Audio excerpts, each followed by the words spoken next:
As we are now 3 weeks into Ukraine's attack into Russian territory in the Kursk Oblast, the drive itself has kind of slowed down. Actually, it's come to a stop in all practical purposes.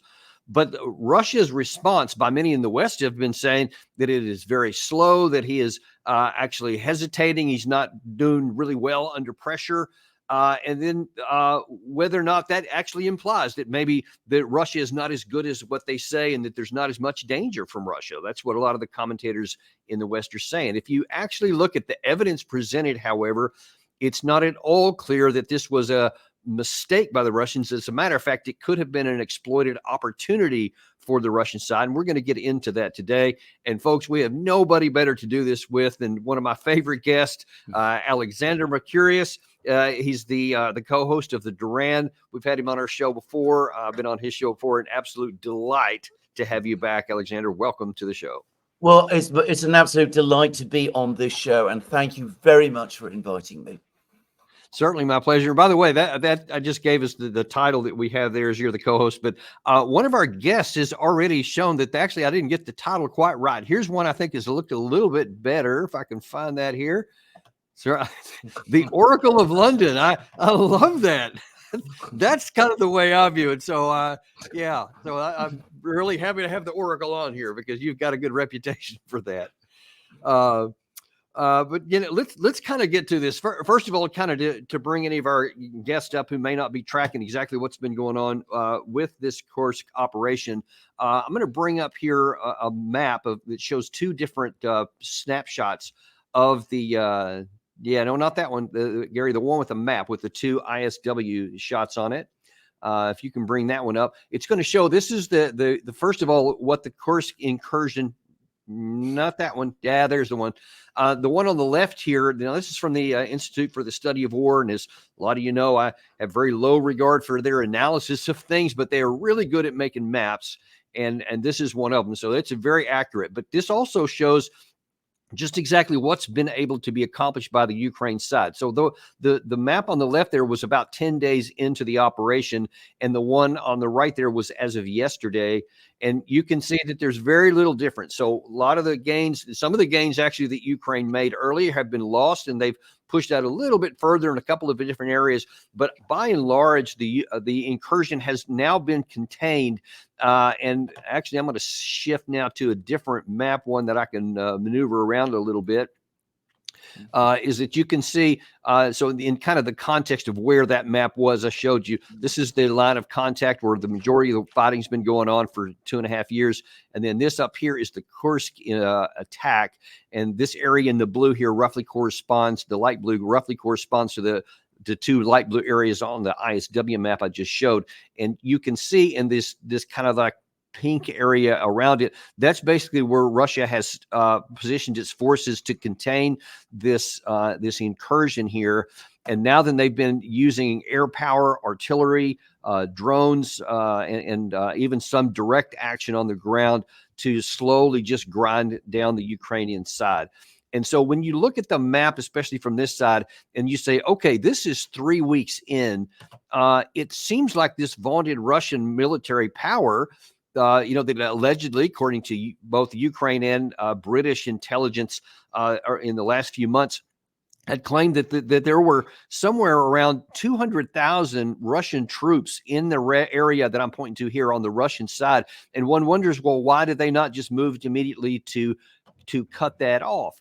And that's what really one of the things I wanted to talk to you about, Alexander, because I know on your show not long ago, you said you had some communication with some folks that before this, if I'm not mistaken, a couple of weeks before this incursion, that some on the Russian side seemed to have an idea of what was coming, and maybe they decided to allow it to happen. I wonder if you could tell us a little bit about your knowledge. Yeah, this came to me 2 months before the Kursk incursion began. I got an email from somebody who has provided me with very, very reliable and very useful information indeed, and who has lots of contacts, especially, if I may say, on the Russian side. And he alerted me then to the fact that people in Russia, the military authorities in Russia, had detected a Ukrainian buildup in Sumy region near to Kursk, and that the Ukrainians might be preparing some kind of an attack towards Kursk, and that a decision was made, and apparently there were briefings given to senior people in the Russian parliament about this, that rather than stop this invasion or try to preempt it, the Russians would actually allow it. And they would do it by basically clearing the minefields along the border, and that was done, and allowing the big military forces, the heavy infantry, the people in the mechanized units, the tanks and all of that, that they would be pushed back, taken back a bit.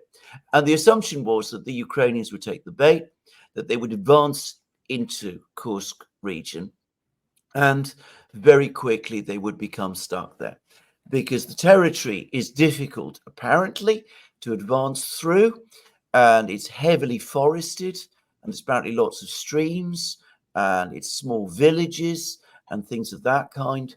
And in advance of that operation, and drawing on experience that the Russians had obtained during the summer 2023 Ukraine offensive, light units, special forces, the Chechen fighters, people from the Wagner organization, people like that were brought into the region, equipped with anti-tank weapons and things of that kind, and told to wait for the Ukrainians, to ambush them in the forests, to deal as much damage as possible, not on the infantry, the Ukrainian infantry, but on the armored forces, to try to focus on the tanks and the infantry fighting vehicles and the armor in order to deplete that.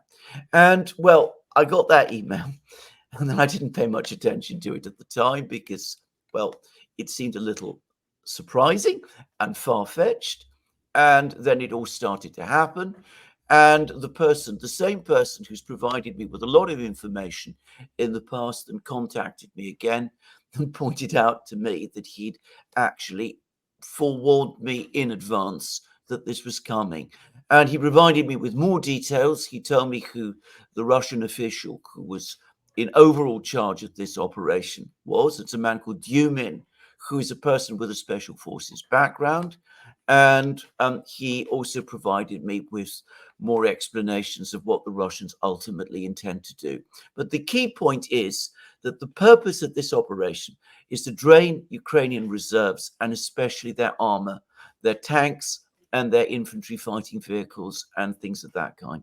That these are in relatively short supply, and that by drawing these reserves into Kursk region, they could be destroyed or depleted there. And that would then make it much easier for the Russians when they decide to make their next big move, sometime maybe in the late autumn. These reserves will not be there to hold them back. And you know, if this had been, and by the way, I'll just point out that I have also heard from some Russian sources and seen some on Telegram and several other places that did make some claims that this was the Russian plan all along or whatever. And I have to confess that initially I thought, yeah, that kind of sounds like you're just trying to put lipstick on a pig and just trying to say, oh well, we knew it was coming all along. But given the fact that you had some knowledge ahead of time where someone said this before it had happened, really kind of makes you take a second look at this. Now, that's just on the surface of it, but when you start examining, I want to run back to the map that I was showing there a second ago. When you run back and look at the actual situation here, again, we're 3 weeks in, and you see that this is a relatively narrow band here. So it's this incursion that's gone up here. There's a few fingers that have popped out here and there, and et cetera, but it hasn't been able to go wide. And Ukraine has been trying, especially on the basically the left flank and the right flank of this incursion, they've been trying to push out to this direction because there was some thought that they had some troops down here that they may try to bring the two sides together and to cut off this entire area here, but they haven't had any success breaking through the border here or in moving either flank, but they have been able to keep the lines open here. And so they've continued to put in reinforcements. So whether it was intended or not, it certainly appears that Russia is not rushing, forgive the quiet pun there, to get rid of this. Mm. Because they have contained it, but they haven't made any ground push to knock it off. Yet Ukraine has to continue to bring reinforcements in, both personnel and equipment, and supplies, ammunition, food, water, all that kind of stuff, to keep what they have. But then they keep losing more and more. So I've heard one commentator say that this is something similar to the Bakhmut meat grinder, so called, because they say that the point was to draw the reserves in and keep them coming in while they're pounding them with air power, with drones, with artillery, with rockets, mortars, etc., and armor on the ground to some extent. And it would seem like this is not really going well for the Ukraine side. Well, here we can go to what the Russian media is saying, and they're saying exactly what you said. In fact, if I can start with a Russian newspaper called Radovka. Radovka is a very nationalistic, very patriotic, pro-military, pro-war newspaper in Russia, but they got lots of journalists on the ground. They're very well informed about the situation on the battle.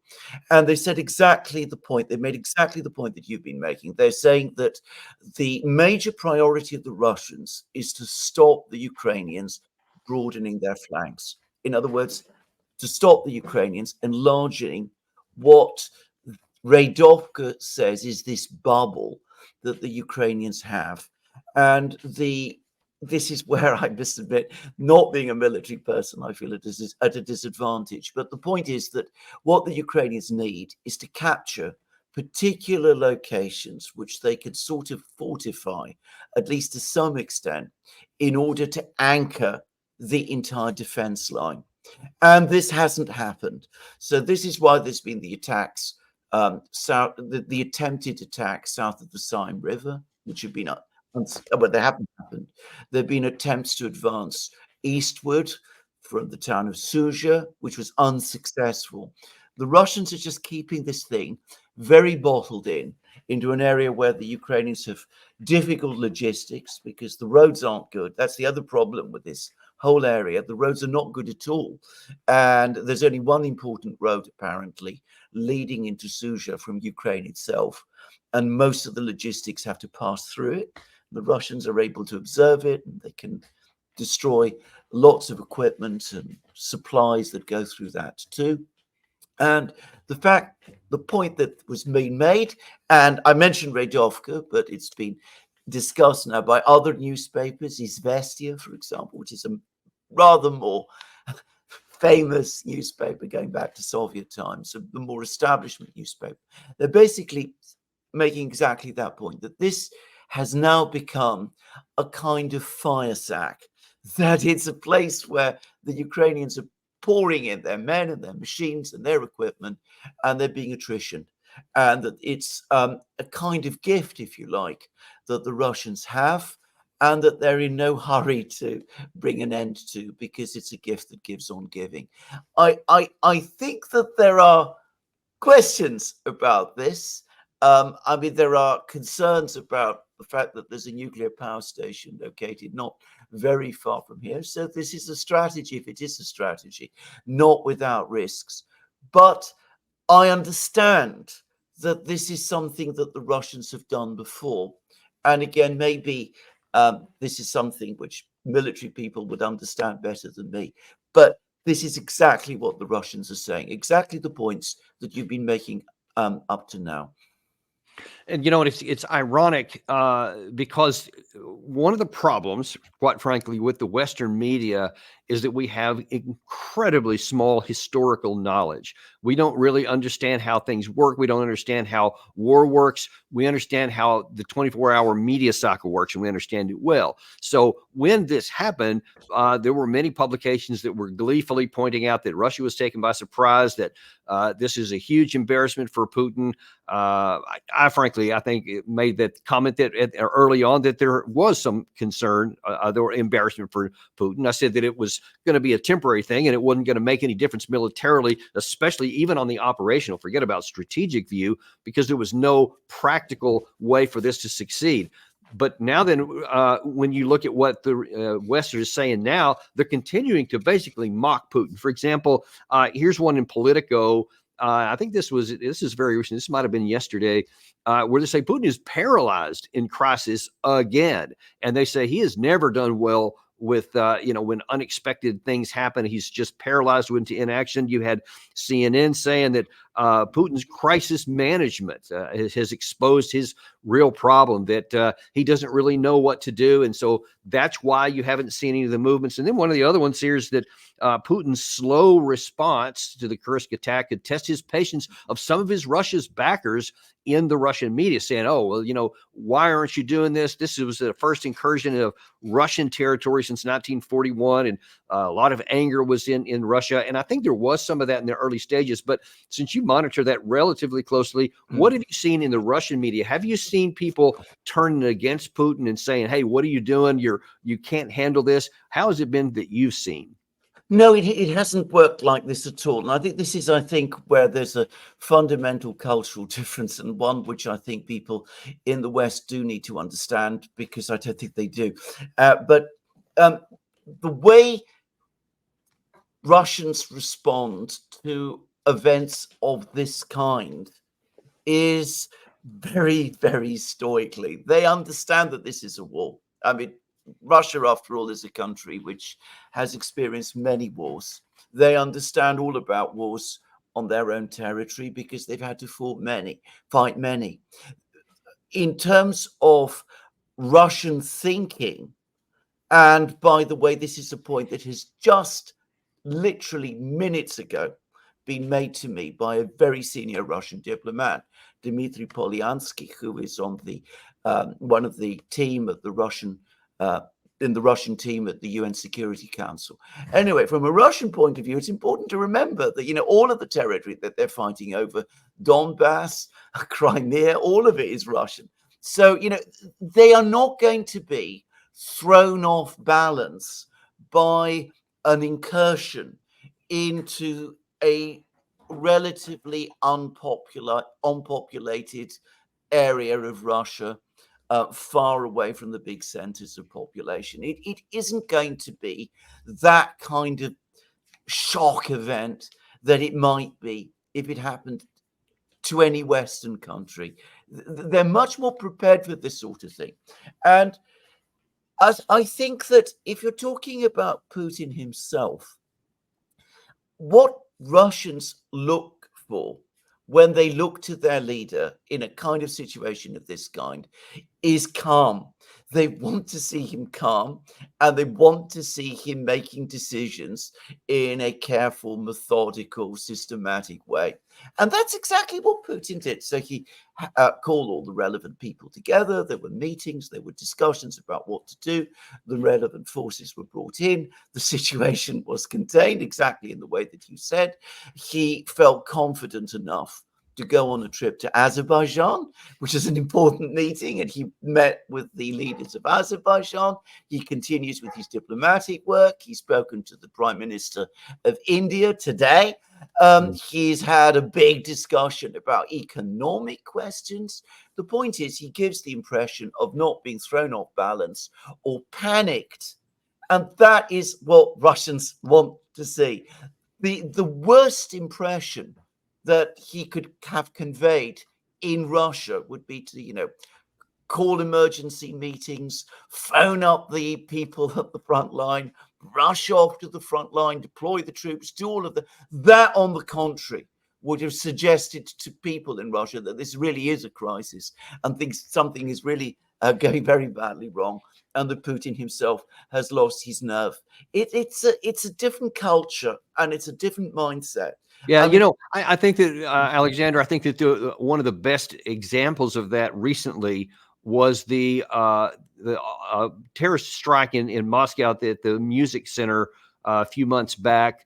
When you look at the scale of that happened, of course, if that happens anywhere in the West, I mean, there's going to be jets in the air like 24 hours or less later. Somebody's going to get bombed somewhere. That's just what we do. We just immediately go after somebody.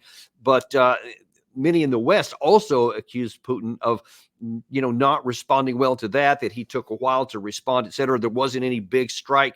But I think, to your point here, it certainly seems like the Russian populations thought, That's about right. That's what we expect. Yeah. We do want him to identify who went after it. We do want him to do this, but we don't want him to overreact in ways that could cause more harm to the Russian side than what had already happened in the terrorist respect. So at least domestically, it seems like he's making the right moves. Absolutely. And I think you will find that his popularity has grown over the course of this event. I mean, as you correctly said, there was some criticism at the beginning. Some people were saying, why weren't we ready? Why wasn't our forces prepared? To the extent that there was criticism, it was not of Putin himself, but of the military people who might have been responsible. But then I think Russian society very, very quickly adjusted. And I think that the big message most Russians are taking from this is that the Ukrainians remain very aggressive. They continue to want to take the war to Russia. They've been attacking Russian cities with drones for quite a long time now. And well, also, and this is perhaps the most dangerous thing, when they conduct operations like this in Kursk, the Ukrainians have the backing of the West, because the Russians say, look, whose tanks are there? Challengers from Britain. Whose infantry fighting vehicles are there? Marders from Germany, Strikers as well. The US once said that the Ukrainians should not use US weapons on Russian, or what the US acknowledges to be Russian territory. But we see that this isn't really true. And, the United States comes back and says, well, we weren't consulted, we weren't involved, this wasn't our idea.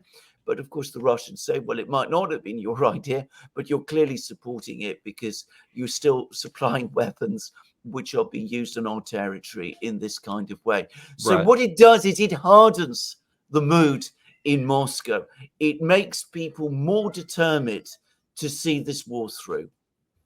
Yeah, and we're actually going to get to that in just a second on some of those issues you just raised in terms of what the Russians may do next and how they're reacting to the participation of the West on this operation on their soil. But first of all, I want to look at a couple of different aspects of, first of all, what the Ukraine side intended with this, whether Russia was aware of it or not. They had some expectations. And then secondly, I want to look at what Russia may do now, what they're going to do as a result of this. And on the first one, from the Ukraine side, at least according to what Zelensky and several of his leaders at various levels have said, is that they either wanted to, number one, take the fight to Russia to show them that, to make the people of Russia understand that there's a real war and make them cause some pain, to lead to negotiations. Perhaps we could take enough territory here that Russia would trade that for something else elsewhere in the Donbass, et cetera. And then some other says, no, we actually want to take the possibly to go to the Kursk, the city of Kursk, or the Kursk nuclear power plant, et cetera. But you see that map that I showed you, they now 10 days or almost 3 weeks in, but in the last 10 days, there's been almost no movement at all. And yet they don't have many more reserves to send in. So the question is going to be, first of all, let's look at this from the Ukraine side. Now what? So they've basically gone as far as they can, and they're faced with a situation, a critical situation right now. Do they continue to reinforce it and send troops in there, or do they acknowledge that it's not going to succeed and pull out? Early on, it's important to point out here, I want to say it was Budanov or perhaps Yermak, I can't remember which one it was in the Ukraine side, that said, well, of course, we're not going to stay there. We're not going to keep our troops there forever. This had some temporary things. But now that it's, forgive the statement, it's nut cutting time. Are you going to keep putting people in there to die, or are you going to pull them back out? Because I don't see any prospect that they're going to be able to push materially further. What do you think?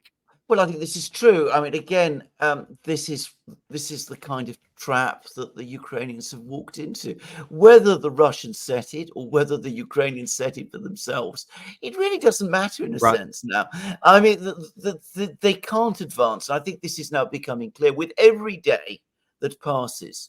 I would have guessed that the Russians are going to start taking more and more steps to prevent them advancing further. There's satellite photos of big fortifications that have been built.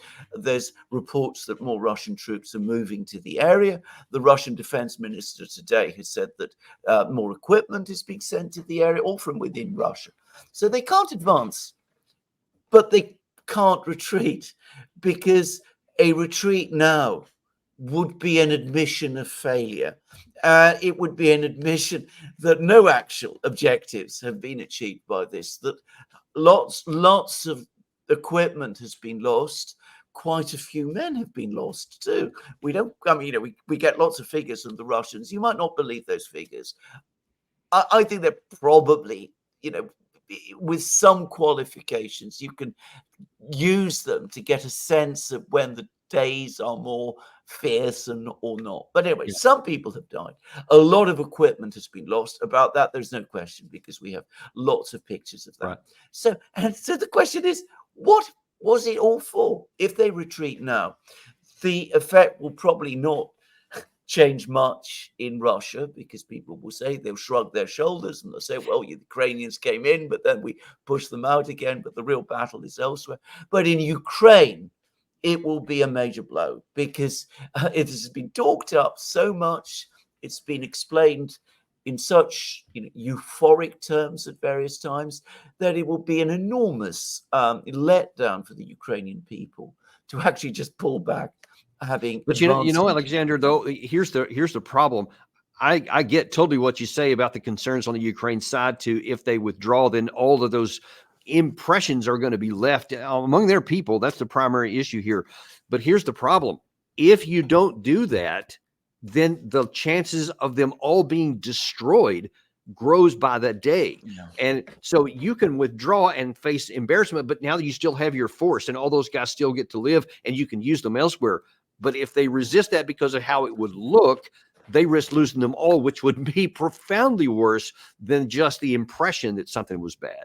Well, this is where I think there's a fundamental difference between Russia and Ukraine, because as we have seen, Russia is prepared to retreat under pressure and to preserve its forces. They did that in Kharkiv region and they did that in Kherson region in 2022. And of course, they were much criticized. There was a lot of criticism in Russia for that. And there was some, mockery of it in the West. But I think now, it's fairly clear that that was the correct decision. Ukraine doesn't seem to be able to do that. The political system seems much more fragile. Zelensky's position seems more brittle somehow.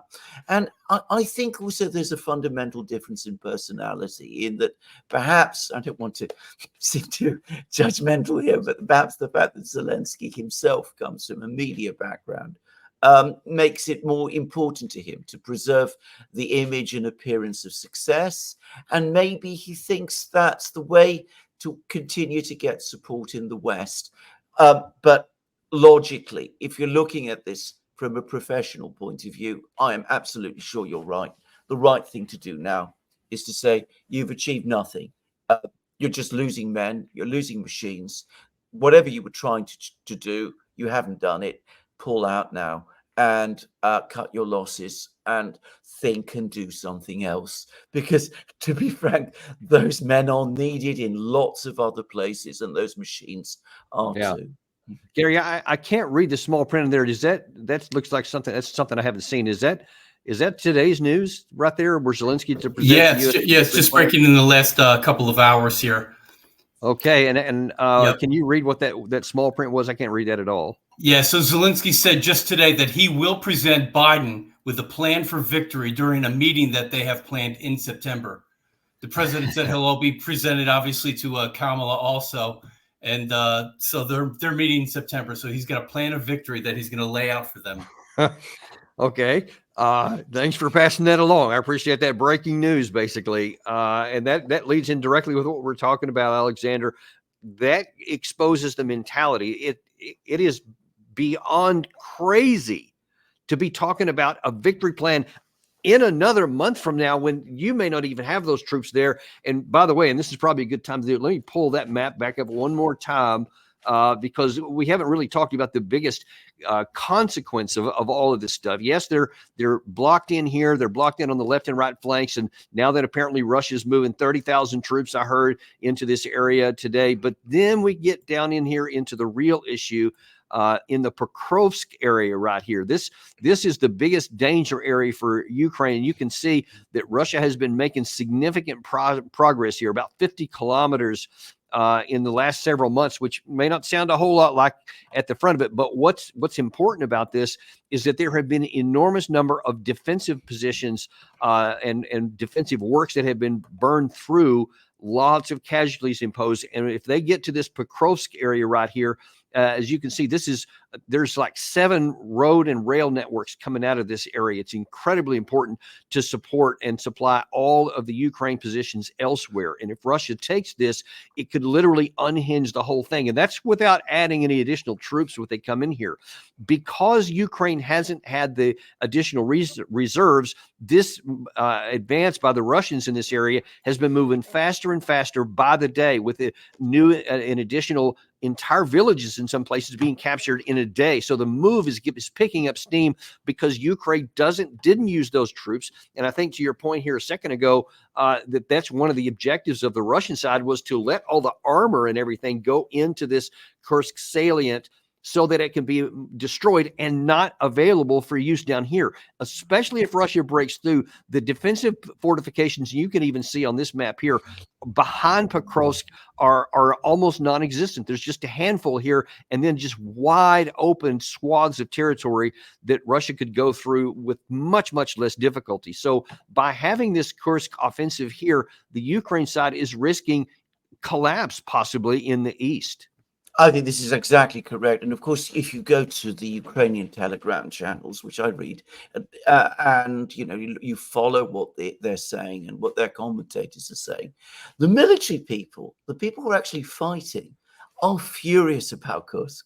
They're saying, why on earth do we have our troops all the way up there in the north fighting for these little villages on the border, some of which are very small places? And when in the most important part of the battlefield in Pokrovsk, things are turning absolutely critical for us. And I think you've described the situation perfectly. Can I say, there's a few things to say. Pokrovsk is a big place. I mean, Pokrovsk basically is a conurbation. It's two towns, Pokrovsk itself and a place called Mirnograd, one of these Soviet industrial towns, very much, full of factories and things of that kind. That's the eastern sort of spur of Pokrovsk. Apparently, no significant defenses have been created there. The most important military unit, the most experienced military unit defending this area, was the 47th Mechanized Brigade, which is the first brigade that was trained to use the Bradley infantry fighting vehicles, and it's the brigade that has the Abrams tanks. And apparently it's been taken out of the Pokrovsk area and shunted off to Sumy and Kursk. I mean, a bizarre decision when the situation around Pokrovsk is becoming so dangerous. Now, as you absolutely rightly say, if you look at Pokrovsk, it's at the center of a spider's web of road and railway links. It's in fact the major logistical point. Apparently, the Ukrainians send most of their supplies across the Dnieper through a city called Pavlograd, then to Pokrovsk, and then from Pokrovsk, most of the equipment then gets distributed to the various positions, to the various forces around Donbass. If Pokrovsk is lost, this key logistical hub is lost as well. The other thing is, and this is again goes directly to the point that you were making, if you look at the landscape, I've been seeing lots of films of the battles here. This is like the prairies. It's flat, open fields. There's villages, small villages, but they're quite distant from each other. There's lots and lots of space. Bear in mind that the Russians have complete air dominance. They have vast numbers of surveillance drones operating in precisely this sort of area. If they capture Pokrovsk and this is again, I mean, I'm talking to a military person who understands this kind of thing a lot better than me. But if they capture Pokrovsk, it looks like they have operational space, as the Russians themselves like to say. They can start to maneuver and use their armored forces in ways that they have never been able to do at any point previously in the war. And they're better at this. Now, there's been a very interesting series of comments today, one of them by the deputy chair of the Security Council, a man called Medvedev, who was previously president and prime minister. He says, we, as a result of this war, we now have a completely different army from the one we had 2 years ago. We've actually learnt an awful lot about how to fight.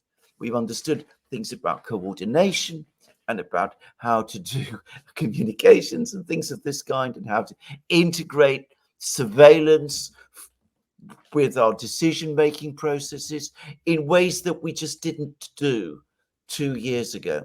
So you have a Russian army perhaps about to capture this place, Pokrovsk, achieve this degree of operational space, and maybe, according to what the Russians say, with the technical skills now and the command skills to exploit it. Well, and that leads me to the second part that I wanted to discuss a second ago. We looked at what the Ukraine side wants to do and what they claim they're trying to do, and then let's see what the Russian response could be and what they're saying. Now, there was a one of the commander of the Russian special operations, I guess a couple of days ago, came out and said, hey, it's going to take us 2 or 3 months to take care of this Kursk incursion and to knock it out, which on the surface seemed low, unless, of course, you think that was the plan so that they can continue to draw reserves in from going elsewhere. But he said something else that got my attention in here, and this is according to this is, again, Russian media. This is translated by Google Translate. It says the commander of the Akhmet Special Forces, Abdi Aludinov, forgive me if I'm messing that up, predicts that the hostilities in the Kursk direction will end the next 2 to 3 months. He also said, waiting for the completion of the entire special military operations in these terms, I think that the next 2 or 3 months, it will be completely finished off, and it will be completed not only in the Kursk direction, but the entire SMO. And I'm like, hang on, wait a minute. Why would he make a statement like that? I mean, this war has been going on for 2.5 years, and as General Hodges said in a video we showed yesterday, I think it was, he said, look, when you look at how long it took for Russia to take Avdiivka, and then from Avdiivka to the current front line in the Pokrovsk area, it's about 50 kilometers. He said it's like took 6 months to take these 50 kilometers. So he just drew a straight line on a map and said, so it'll be another 6 months for the next 50 kilometers, like it's a linear kind of equation, as opposed to the things you just mentioned. But here is this general that's actually talking in a number of months. He thinks the whole thing could be over. And either he's just being boisterous and just trying to be positive, or he knows something that we don't know. What is your thoughts on that? Well, I think the first thing to say about him, this is General Alaudinov, is that he's a very well-connected general. Now, he's a special forces person. So, you know, we're not talking about somebody who's in the general staff or anything like that, but he's a special forces commander. He commands the Chechen troops, who have played a major outsized role in this war, and he's very close to the political leadership in Chechnya, and the political leadership in Chechnya is very close to Putin and to the central government in Moscow. So he's somebody you should listen to. Now, I just wanted to make one quick observation, because one of the most interesting facts about that information that I got 2 months ago is that the person who sent it to me told me at the time that it was the Chechen forces who were going to be deployed or were being deployed to Kursk region. And lo and behold, there they are. So you have that piece of information sort of tallied quite well. So that's the first thing to say. Now, about this, I think the Russians do have a plan. I think Alaudinov almost certainly does know quite a few things. Maybe there are elements of bravado here. I mean, you know, I can't exclude this, but I do think that the Russians have a plan. Some months ago, they were talking about the fact that they have a plan to wrap this war up by 2025. Maybe 2 to 3 months is overestimate. No plan, I'm sure, military plan is ever performed exactly Ever. according to timetable. Yeah. I mean, that's impossible. But I think that the Russians are sensing that things are getting weaker on the Ukrainian side.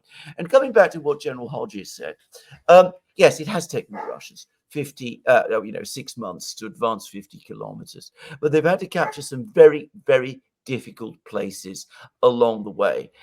They had to capture a place called Ocheretino, which is very difficult. Berdici, they had to cross river barriers, do all those sort of things. But according to the reports I was hearing this morning, it has now taken them a couple of days to capture most 80% of a town called Novogorodivka. And that was the sort of place which previously was fought over for many, many months. And the probable reason is that the Russians are better. There are many more of them because they've been undertaking a recruitment drive for a long time. They have much more equipment. They probably learned a lot, just as Medvedev says, and the Ukrainians themselves are weaker, and some of their best forces are far away fighting in Kursk. Right. Now, I want to pivot here just a little bit. So that's kind of to set the stage. So Russians are talking, and by the way, I've seen on a number of other Russian media and some other claims that Russia has been building an offensive force for quite a long time out of contact. They've been equipping them. They've been storing up lots of ammunition, weapons, refurbishing lots of armored vehicles that have not been seen at the front because they've been stockpiling them for a big use here. And that's a dangerous thing because Russia just did unleash a single barrage, one of the biggest of the entire war, just 20 or 48 hours ago, with over 100 missiles of top caliber quality and a number of drones here. Almost, I won't say almost all of, but a large percentage, much more than 50%, actually struck their targets throughout the entire country. Now, Zelensky made a comment about that, about the results of that and what he would like to see as a result on the Western side. The aftermath of the Russian strike is still being dealt with. In total, there were more than 120 missiles of various types and over 100 Shade drones. The missiles were launched from various locations, including the airspace over Kursk and Belgorod regions, other Russia's border areas, the Black Sea, and the territory of our occupied Crimea. Each of these strikes repeatedly brings us back to the task of long-range capabilities, the need to provide our defense forces with enough long-range weapons that can destroy terrorists exactly in the areas of their strikes. This is the optimal counterterrorism tactic, one that every partner of ours has the right to and would undoubtedly use to protect themselves. So he may want a lot of that stuff, but if he's talking about talking to President Biden in a month from now, the world could look a lot different by then. Well, indeed. What Zelensky is talking about here is, by the way, what I'm confident is his plan for victory that we were reading about in the Kiev Independent just a short time ago. He wants the United States to authorize strikes deep inside Russia. He wants the Ukrainians to be able to use their F-16s that we've been reading about to launch missiles deep into Russia. He wants permission to use the ATACMS and Storm Shadows to attack positions in Russia. Now, I can just to remind people, I remember we did a program, you and I, on Daniel Davis Deep Dive. This is the best place for this kind of thing. And you pointed to the size of Russia and you said a kind of missile bombing campaign over a country of that size, it's not going to have the dramatic effects that Zelensky imagined. The place is too big. It's too complicated. The factories are too dispersed. In military terms, it doesn't make sense. And interestingly enough, Politico said essentially the same. I was reading an article in Politico when there's a debate about whether or not to agree to this. And apparently there's people in the Pentagon who say this isn't going to make any sense. Most of the locations that Zelensky's talking about are out of range. we can't reach the fighter jets, the Russian fighter jets. The airfields are well behind the range of our missiles. Right. This doesn't make any sense at all. But for Zelensky, it does, because, of course, he's not looking at a battle plan for Ukraine. What he wants to do, and I know that this is the Russian view, because, again, going back to this diplomat, the Russian diplomat I was talking about, he made that very same point to me in this program. This is Polyansky, the ambassador. What the Ukrainians want to do is that they want to involve the United States in some way in the conflict. They want to draw the United States in. The Russians have said launching missiles against their territory is, for them, a massive escalation, because the Americans would have to be directly involved in doing it. And what Zelensky wants is a situation where something is done which the Russians are provoked into responding against, and that sets in train a whole succession of escalations. And Yeah. And as a matter of fact, in just a minute, I'm going to show you some recent comments from Lavrov today, as well as Ryabkov today, to support that very comment. But I want to set up something else before we get to that, because it all kind of fits together. And that is, okay, so we just showed you the Special Forces commander talking about how, they think that he's claiming there's something big's coming that could literally wrap the whole war up in some number of months. But then also there was a Ukrainian colonel, a former Ukrainian colonel, who's talking about a lot of the activity being going on in Belarus. And he's saying, hey, Russia may be preparing an attack from this Belarusian direction. And then separately, there was also a Russian figure who said, yeah, in fact, the chances of that happening, as it says in the article, for various reasons, it seems that this time Minsk will not be able to slip between the raindrops and avoid conflict, is the context there. Behind the invasion of the armed forces of Ukraine in the Kursk region, the ears of the British Special Services are clearly visible, so they claim, which once again disrupted the negotiations between Moscow and Kiev. The direct involvement of Belarus in hostilities will make a peace settlement for the foreseeable future almost unrealizable. This means that right now, the probability of such an outcome, meaning an attack of Russia through Belarus and possibly with the Belarusians, is at its highest. That could, if there was a new front opened in the top with both Russia and Belarus, number one, that would make a profound expansion of the war by bringing another country into it. But for Ukraine, I just don't see how they could handle that kind of an incursion, period.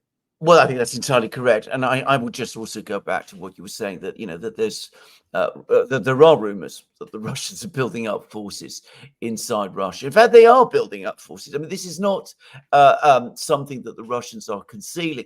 What they are planning to do with these forces is a matter of some debate. I mean, there are some people who say that they're being held back because of fears that there might be a NATO intervention. Others think that there'll be an offensive use, but that the Russian military is getting bigger all the time.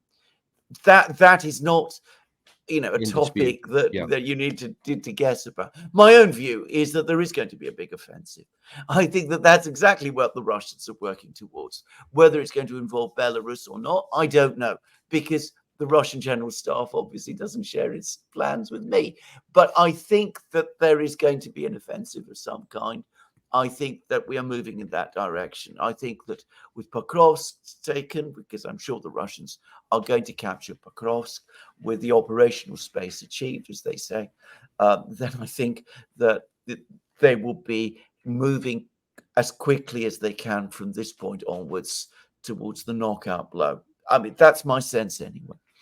Now, one wonders if that is the Russian plan. Let's say for a moment that a lot of these signs and indicators are that Russia is preparing to do something large, and it turns out to be that way. It's probably then wouldn't be coincidental that today, especially, Sergei Lavrov, the foreign minister, made an announcement that they are making a potential adjustment in their nuclear doctrine. Watch this.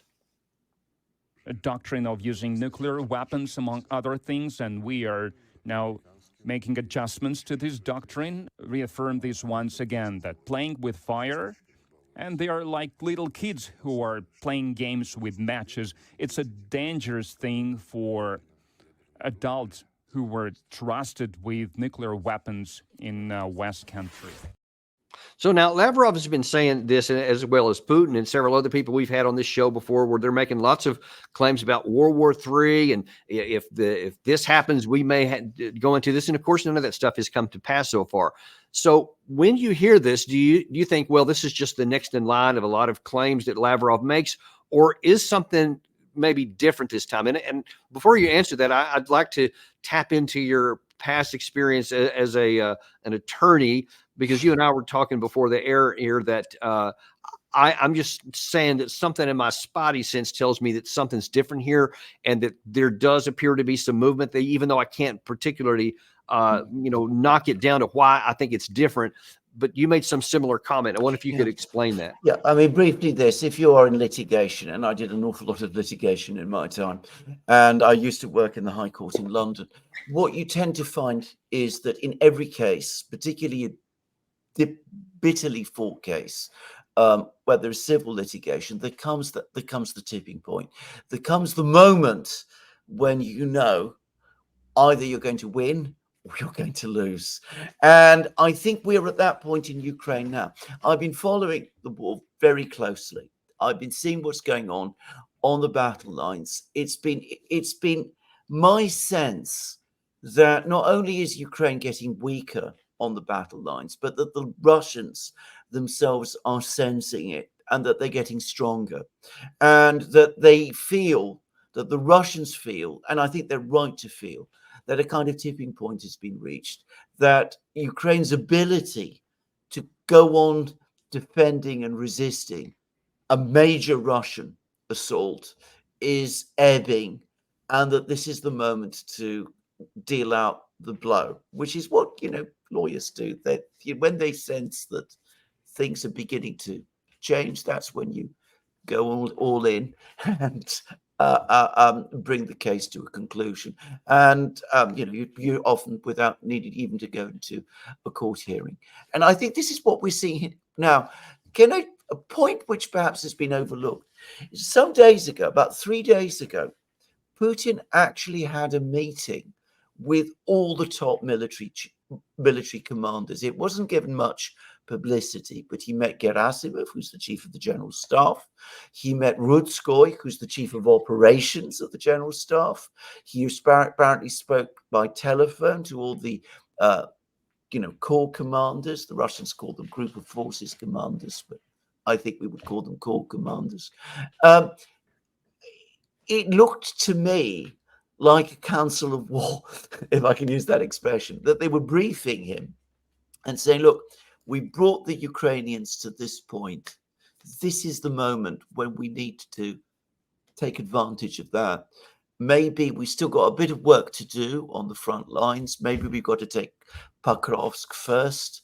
Maybe we need to take this other town that's also being fought over called Toretsk as well. But that fairly soon, maybe around September, or perhaps after the winter rains, when the ground is harder again, that's the moment when we should launch our big strike. We are ready. The Ukrainians are getting weaker, and this is the moment that's come. It's something that, as I said, I experienced in law, and I think it probably applies to the same extent in other areas of life, perhaps even military ones.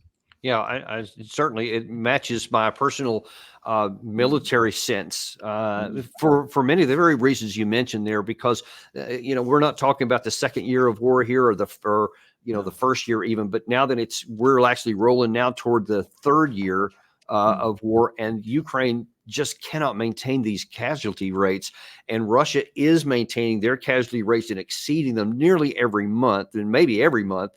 But that their military capacity is growing, their industrial capacity is growing. As we just saw, Russia's offensive missile capability literally hit every oblast in Ukraine in this recent missile barrage, and targets were struck in every single one of them. So the air defense is getting weaker even on the Ukraine side. Now, I wonder, in closing here, I'm going to be asking for your estimation. Obviously, you don't have any insider information here, but I've heard a lot of people suggest that perhaps the launching point could be the BRICS summit that's coming up in Kazan. That now Xi Jinping has announced he's personally going to come. So it's going to be a big deal where potentially scores of new countries are going to join this economic union. And if that gets solidified, then on the other side of that, that could give Putin the last political and diplomatic cover he needs to launch his military operation. And given your comment there about the potential council of war, which I was not aware of actually, so that's news to me. Thanks for that. But how do you see all of this playing out? What is your lawyerly sense telling you? I think you've actually made a very good point, because with Putin, he is somebody, and this is very much a Russian thing actually, that they're always very careful to keep their military steps synchronized with their diplomatic and political ones.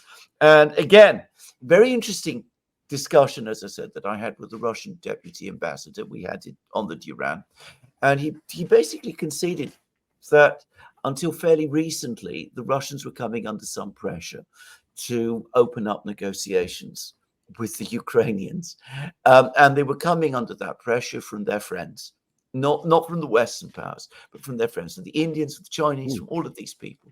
And the Russians were not happy. I mean, this is the sense I got. I mean, that this isn't, I'm saying more than he said, but my clear sense is that they were not happy to be put under this pressure. Then Kursk came along and took the pressure off. Interesting. Because it showed to their friends that, this was actually a country, Ukraine, which talks peace, but launches operations of this kind. So it actually was politically beneficial from the Russians. But I think that Putin, who's very, very careful to keep the diplomatic stars aligned with him, he wants to keep all the major players outside the West, China, India, the Saudis, all of them on side. I think he's going to tell the military, look, you might be ready now, but I need to discuss this with my friends in Kazan in September. And probably anyway, you need a bit more time before you're ready. So he's going to have this meeting in Kazan, the BRICS summit. Xi Jinping is indeed going. So it turns out is Modi. He confirmed it apparently in a telephone call with Putin today. So we're going to have all of these people there. Putin is going to be able to come. He's going to say to them, look, we've had Kursk. You've seen what the Ukrainians are really all about. We have to resolve this thing. And this is the moment that we're going to launch our great offensive. And coming back to your point about the missiles, I'm absolutely sure myself that the missile strikes were not retaliation for Kursk, as some people were saying. I think they're preparations for this big strike that is coming. It's, making it more complicated for the Ukrainians to move troops and equipment around and do all of that kind of thing. And they're weakening the infrastructure to make that more possible. So that's the other thing. And going back to Lavrov's comments about nuclear thresholds, I think this is a warning ultimately to the West. It's telling them, especially in advance of this big event that's coming, don't even think about getting involved, because remember, we are a nuclear power. If you do get involved, well, the situation could get completely out of control and it would be a disaster for you. So I think that's what it is. I think this is why the Russians are now taking all of these steps. I think it all moves, every part of the Russian chessboard moves together. Remember, they're chess players. That's how they conduct things. They move things they synchronize things in that kind of way. That's fascinating, because that's what Lavrov said. We showed what he said, but actually Ryabkov also issued something today. It wasn't just the West in general, but it was the United States in particular, as he said that the consequences of the actions of the Russian Federation in response to the involvement of the United States in the attacks of the armed forces on Ukraine and the Kursk region may be much more severe than they have been so far. So he's talking about potential consequences of the U.S. helping. And I think that, especially obviously it comes with them specifically talking about the nuclear capabilities and the adjustments to the nuclear doctrine, which they didn't specify. But the fact that they're thinking about it and the timing just seems really coincidental and something we're going to be watching very, very closely in the coming weeks. Absolutely. I mean, always remember, if you're talking about chess, and as I said, the Russians do chess, the end game is often the most difficult. And I think that the Russians are preparing for the end game. That's my own sense. Well, that's certainly the same thing that I have here. And listening to that, I'm incredibly grateful for having you on today. This is why we always look so much forward to having you come on here, because you can provide insights that a lot of people don't have, and information even I didn't have prior to this. So I'm really grateful for you. Thanks for coming on. Thank you very much for having me. I look forward to coming again. Thank you very much. And we thank you guys for joining us as well.